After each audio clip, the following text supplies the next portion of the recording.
Chers collègues, venus de loin et de proche, mesdames, messieurs, la Suisse et le système judiciaire suisse, c'est un terme qu'il faut utiliser sans oublier que le système judiciaire en Suisse est organisé de façon fédéraliste. L'organisation des tribunaux, c'est l'un des derniers grands domaines des cantons dans notre État.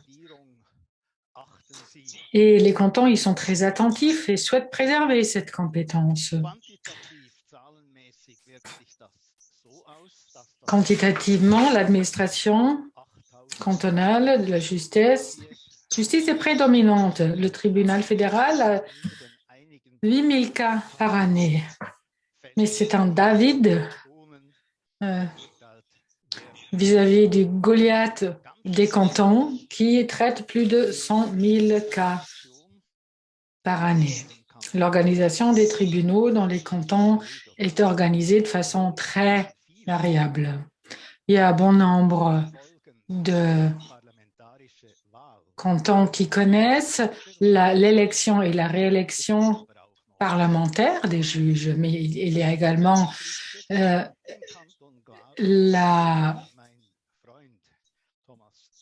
l'élection par le peuple. Mon ami Thomas Nussbaumer a élu, sur proposition d'un homme, lors de la Landsgemeinde, il est élu président du tribunal fédéral. Je ne peux que vous dire, si vous êtes venus d'autres pays, cela vaut la peine de venir voir la Landsgemeinde du Glarus. Donc, lorsqu'on parle de la nécessité de réformer l'organisation des tribunaux au niveau fédéral, cela ne reflète pas les conditions dans les cantons. Il y a certains cantons qui sont plus développés que d'autres en ce qui concerne l'élection des juges, et j'y reviendrai. Mais quelle est la différence entre l'être et le paraître? C'est la Constitution fédérale qui désigne le tribunal fédéral comme la plus haute autorité judiciaire de la Confédération. Cour suprême, autorité la plus haute. Mais dans la pratique, qu'en est-il? Les législateurs, la Confédération admet que dans tous les domaines juridiques, à l'exception, dans toutes les juridictions constitutionnelles, chaque affaire peut être amenée devant le tribunal fédéral qui a traité plus de 8000 cas l'année dernière, quelle que soit sa valeur. Donc, des peines d'amende de 100 francs traitées déjà par 2 instances peuvent être amenées devant le tribunal fédéral. C'est là le problème du tribunal fédéral. Donc, le tribunal fédéral n'a pas de problème de nomination de juges, mais de surcharge de travail.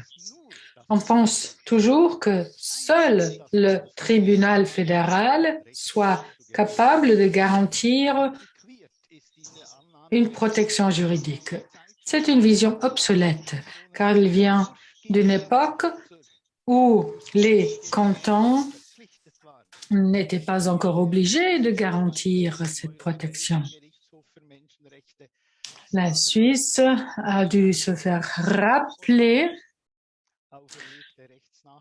de la Cour européenne des droits de l'homme que chaque décision doit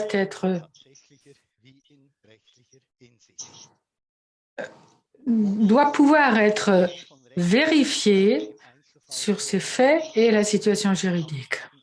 Eh bien, Le juge de première instance, que je voulais devenir, donc quand j'étais jeune, je ne voulais pas devenir juge du tribunal fédéral. Non, la première instance prend une décision, la deuxième instance vérifie si oui ou non il y a eu une erreur juridique et le tribunal ne juge que la situation juridique. Mais le tribunal fédéral est considéré comme une troisième instance qui juge les faits. Et c'est comme ça qu'on s'adresse à ce tribunal aussi. Cela limite et bloque le tribunal fédéral dans sa tâche principale, qui est de développer le droit en apportant des réponses à de nouvelles questions juridiques. C'est ça la tâche principale du tribunal fédéral, qui est pourtant surchargé, ce qui l'éloigne de plus en plus de sa tâche principale. Donc, il faut changer la situation. Le temps est venu de mettre en place une procédure d'admission. Sans une telle procédure, le tribunal fédéral ne deviendra jamais ce qu'il devrait être selon la Constitution fédérale, la plus haute juridiction de Suisse. La seule consolation, s'il y en a une, est que la politique n'est pas et ne peut pas être prise en compte dans le cadre du traitement en série de ces affaires juridiquement banales qui ne soulèvent aucune question juridique et encore moins de questions juridiques nouvelles ou fondamentales. J'ai bon nombre de contacts internationaux. Comme vice-président et président de la Cour fédérale, j'ai pu me les créer et je sais que notre système est plein de contradictions. Et pourtant, il fonctionne en pratique.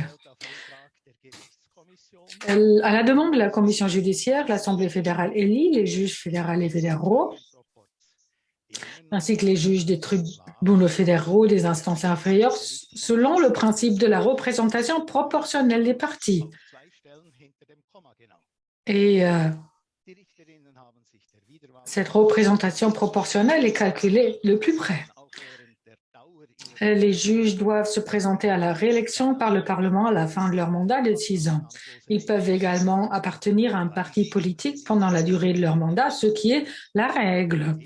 Bien que les coutumes internes du tribunal fédéral appellent à la retenue en ce qui concerne les activités politiques.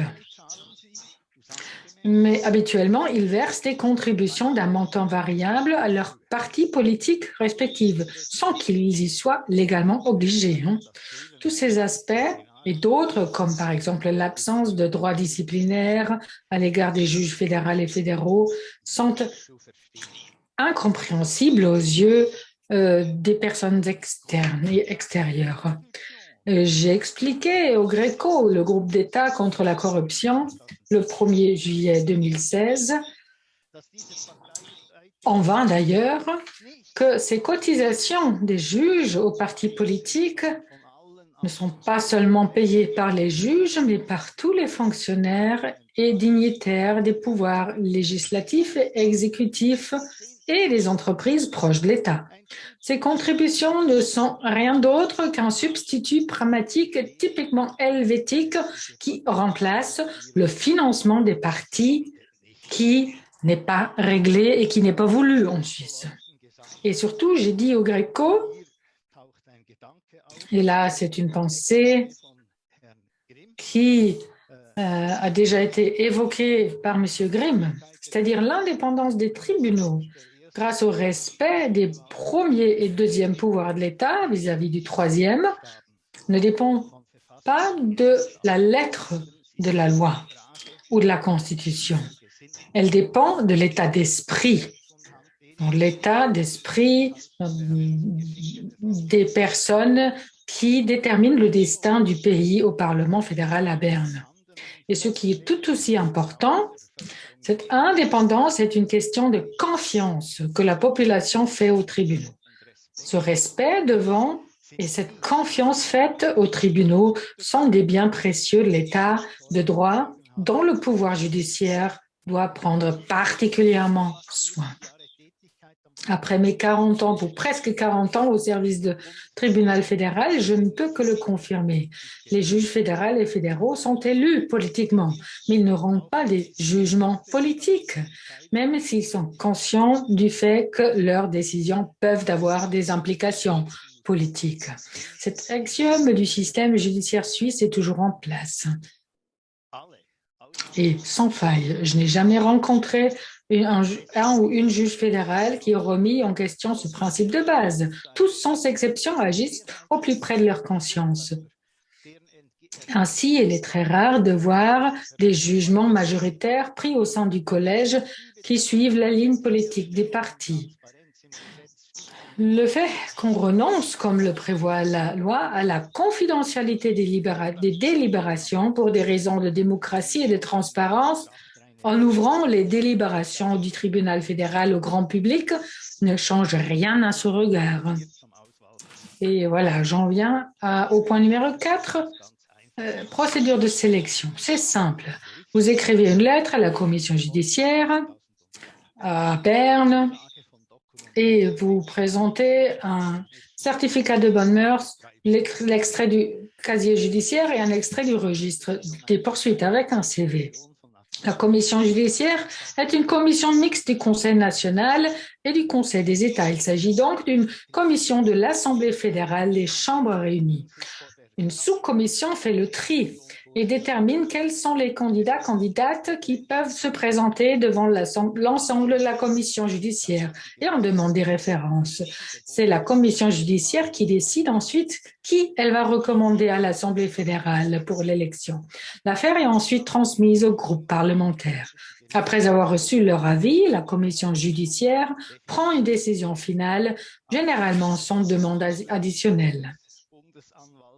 Contrairement au procureur fédéral, l'Assemblée fédérale a jusqu'à présent accepté et suivi toutes les propositions faites par la commission judiciaire pour l'élection d'une candidate au tribunal fédéral ou d'un candidat au tribunal fédéral. En vertu de l'article 28, alinéa 3 du règlement du tribunal fédéral, la commission administrative du tribunal fédéral examine si un poste vacant doit être pourvu par une réaffectation interne et elle en informe la commission judiciaire. Ce règlement doit être complété et amélioré, ce qui nécessite bien entendu l'approbation de la commission judiciaire, de sorte que celle-ci consulte officiellement le tribunal fédéral par rapport aux candidatures reçues avant que la sous-commission ne procède au triage.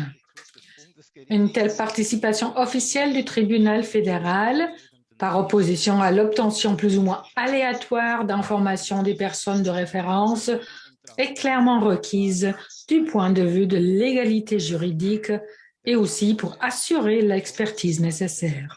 Le canton de Berne a mis en place une telle procédure, à savoir une solution qui, de l'avis du Parlement et du pouvoir judiciaire, s'est avérée très efficace. Il convient de souligner qu'une consultation officielle du tribunal fédéral par rapport aux candidatures reçues n'a rien à voir avec une auto-cooptation mal aimée ici en Suisse. La commission judiciaire reste libre de proposer les candidates voulus à l'Assemblée fédérale. C'est simple. Donc, c'est une implication consultative du tribunal qui suffirait pour améliorer les candidatures. Mais ce n'est en aucun cas, comme l'initiative le dirait, pertinent de mettre sur pied une commission d'experts et d'expertes. Après toutes les expériences dans les commissions parlementaires, cela n'amène à rien. Bien au contraire. Point numéro 5. La réélection. On en a déjà parlé dans cette première partie. D'où vient cette réélection? Depuis toujours, 1848 et 1873, c'est-à-dire pendant les deux premières constitutions suisses, il ne pouvait pas être imaginé différemment. L'Assemblée fédérale était le pouvoir suprême en Suisse. Eh bien, elle l'a fait tous les 3 ans, conformément à la législature en vigueur jusqu'en 1919. Et afin d'éviter de devoir procéder aux réélections de routine des juges fédéraux, qui sont généralement incontestés, dans une succession aussi rapide, le Parlement a prolongé leur mandat à 6 ans. Le mandat de 6 ans a donc un fondement historique tout à fait simple. Le fait que l'élection et la réélection tous les 6 ans par l'Assemblée fédérale n'a jamais été fondamentalement remise en question et jusqu'à présent n'a jamais été remise en question avec succès, est lié au fait que les compétences du droit étatique fédéral suisse ne soient pas détaillées sur ce point. Jusqu'alors, le principe conformait à la prépondérance du principe de la structure constitutionnelle démocratique était que chaque organe de l'État avait besoin d'une légitimation démocratique, et cela vaut aussi pour le tribunal fédéral. Le problème est apparu clairement depuis la décision par rapport au crucifix en 1996 au Tessin, à la suite de laquelle les juges fédéraux qui ont affirmé son irrecevabilité constitutionnelle ont été réélus avec des résultats nettement moins bons que leurs collègues. Depuis cette décision, le problème est clair. Le refus de réélection est-il un instrument légalement autorisé pour sanctionner les juges qui sont tenus responsables des décisions jugées impopulaires? Poser la question, c'est répondre par la négative. Et ce qui est décisif, c'est également le point de vue de l'Assemblée fédérale unie en tant qu'organe de réélection, comme il s'est avéré le 23 septembre 2020. À l'époque, tous les 27 juges fédéraux et fédérales ont obtenu des résultats meilleurs que 6 ans auparavant.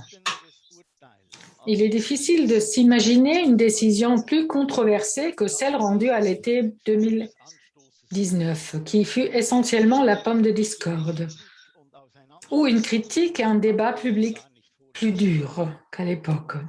Et pourtant, tout s'est bien passé.